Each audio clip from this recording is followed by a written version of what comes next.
حضرت سیدنا موسیٰ علیہ السلام نے عرض کی کوہ طور پہ جا کے، مولا میری قوم پوچھتی ہے کہ کوئی ایسا کام بتا جو ہم کریں تو تو ہم سے راضی ہو جائے۔ حضرت موسیٰ کی قوم کا خیال تھا کہ تہجد کا حکم آئے گا تو پڑھیں گے، صدقات کا حکم آئے گا تو دیں گے،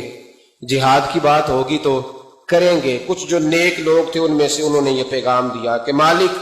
ہمیں بتائے کہ وہ کس کام پہ راضی ہوتا ہے، ہم وہ کام کریں تاکہ اللہ ہم سے راضی ہو جائے۔ حضرت موسیٰ کلیم کہتے ہیں میں نے عرض کی مولا میری قوم پوچھتی ہے کہ کون سا ایسا کام کریں کہ تو راضی ہو جائے، تو رب کریم نے ارشاد فرمایا موسیٰ کہتے میرا خیال تھا کوئی لسٹ ملے گی، لیکن مالک نے ایک جملہ کہا، ایک جملہ، اور تفسیروں کے دریا بہا دیے۔ عرش کے مالک نے فرمایا موسیٰ ان سے کہو جا کے کہ وہ مجھ سے راضی ہو جائے، میں ان سے راضی ہو جاؤں گا، مجھ سے راضی ہو جائے۔ بندے اللہ سے راضی ہی نہیں راضی ہوتے۔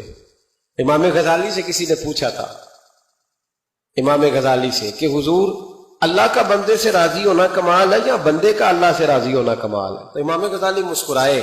فرمانے لگے رب تو بڑا ہی مہربان ہے، وہ تو بڑی جلدی راضی ہو جاتا ہے۔ وہ تو مسجد میں آ کے توبہ کرے تو اللہ راضی،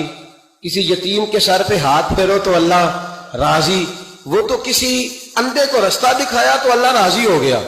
وہ تو طوائف نے کتے کو پانی پلایا تو اللہ۔ امام صاحب فرمانے لگے یہ بندہ ہے جو اللہ سے راضی نہیں ہوتا، جس کے پاس اولاد نہیں وہ کہتا ہے چلو ایک بیٹی مل جائے تو میں راضی ہوں، بیٹی مل گئی تو کہتا اب ایک بیٹا بھی ملے تو پھر راضی ہوں، پھر کہتا ہے یہ دونوں اچھی تعلیم حاصل کر لے تو پھر میں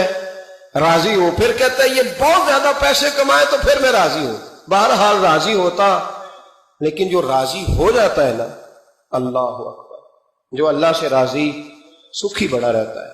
سکون میں بڑا رہتا ہے، مطمئن بڑا رہتا ہے، جو سمجھ لیتا ہے نا کہ جو میرے رب نے بہتر سمجھا وہ میرے اللہ نے مجھے۔ میں کبھی کبھی سوچتا ہوں کہ یار حضرت بلال حبشی نے کوئی عہدہ نہیں مانگا ساری زندگی، انہوں نے نہیں کہا مجھے بھی ایک صوبے کا گورنر بناؤ میری بھی خدمات ہے،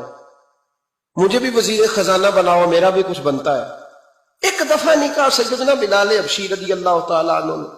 کہ میری بھی کوئی ڈیوٹی ایسی ہونی چاہیے کہ مجھے چلو سپہ سالار ہی بنا دیا جائے۔ ساری زندگی مسجد میں جھاڑو دیا تو اسی پہ راضی رہے،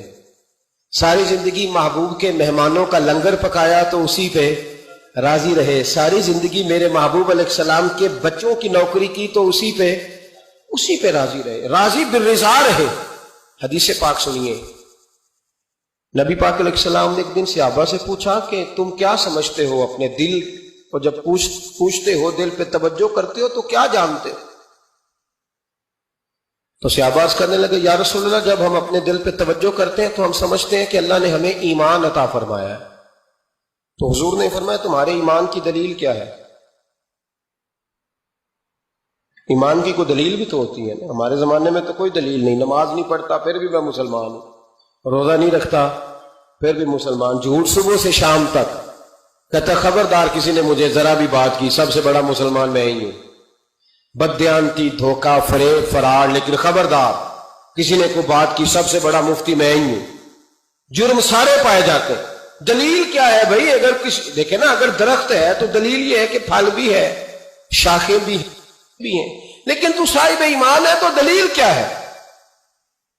تو نبی پاک صلی اللہ علیہ وسلم نے صحابہ سے پوچھا کہ تم ایماندار ہو تو دلیل دو۔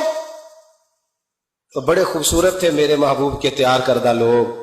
عرض کرنے لگے یا رسول اللہ ایمان کی دلیل یہ ہے کہ اگر اللہ ہمیں نعمت دیتا ہے تو ہم شکر ادا کرتے ہیں، اگر کبھی مصیبت آتی ہے تو ہم صبر کرتے ہیں، اور یا رسول اللہ ہم اپنے رب کے ہر فیصلے پر راضی ہوتے ہیں، ہم اپنے اللہ کے ہر فیصلے پر۔ اب حضور نے رزلٹ کا اعلان کیا تو میرے محبوب فرمانے لگے پھر سنو میں گواہی دیتا ہوں واقعی اللہ نے تمہیں دولت ایمان عطا فرمائی ہوئی، پھر واقعی اللہ نے تمہیں دولت ہے۔ اگر تم اپنے رب پر راضی ہو، اگر تم راضی ہو اس کام پر جس پہ اللہ نے تمہیں رکھا ہوا ہے، اگر تمہیں کسی کو دیکھ کر تکلیف نہیں ہوتی، اگر تم نہ حسد میں جلتے ہو، نہ بغض میں، نہ کینے میں، نہ تکبر میں، نہ احساس کمتری کا شکار ہوتے، اگر تم راضی رہتے ہو کہ میرے مالک نے بہترین زندگی مجھے دی، پھر اس کا مطلب یہ ہے کہ تم صاحب ایمان ہو۔ حضرت رابعہ بصری رحمت اللہ تعالی علیہ نا طبقہ صوفیاء میں ایک بڑی منفرد حیثیت رکھتی ہیں، علیحدہ ایک